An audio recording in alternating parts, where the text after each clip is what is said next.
हवा से रंगवा लगावे तो ये जान जान जान होली है जान जान।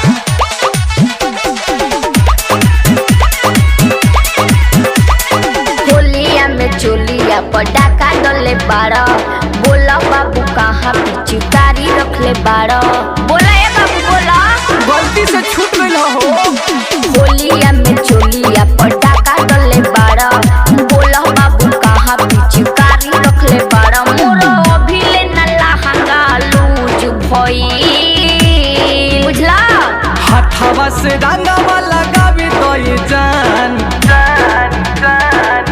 हवा से रंगवा लगावे तो ये जान, घर पिचकारी छूट गई मनवा के मुर्चा छोड़ावे तो ये जान, गिरी के माल पे लूट भई लूट भई लूट भई। होली है होली है होली है होली है। होलिया में बढ़ल बीमारी बा, बोला ना चीज कौन भारी बा ना मनबो ना हो भारी बा। होलिया में बढ़ल बीमारी बा, बोला ना चीज कौन भारी बा। होलिया में चोलिया के साइज बढ़ल जाता, कता नाल चाही बोला यही जे बेचता। छुके देखी हमर देहिया सूझ गई, देखी ना हवा से रंगवा लगावे तो ये जान जान जान। हवा से रंगवा लगावे तो ये जान, घर पिचकारी छूट गई मनवा के मुर्चा छोड़ावे तो ये जान, गिरी के माल पे लूट भई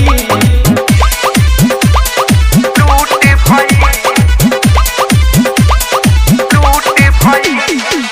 हवा से रंगवा लगावे तो ये जान जान जान।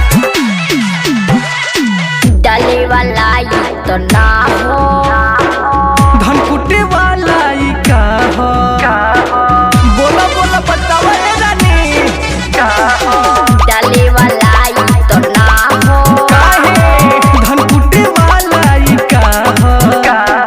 चीज मोरा खोजता के चोख पिचुकारी, मुकेश माही छोटू से डलवाला पारा पारी। ससी रंगावा से अंगावा सूध भई सही हो हवा से रंगवा लगावे तो ये जान जान जान। हवा से रंगवा लगावे तो ये जान, घर पिचकारी छूट गई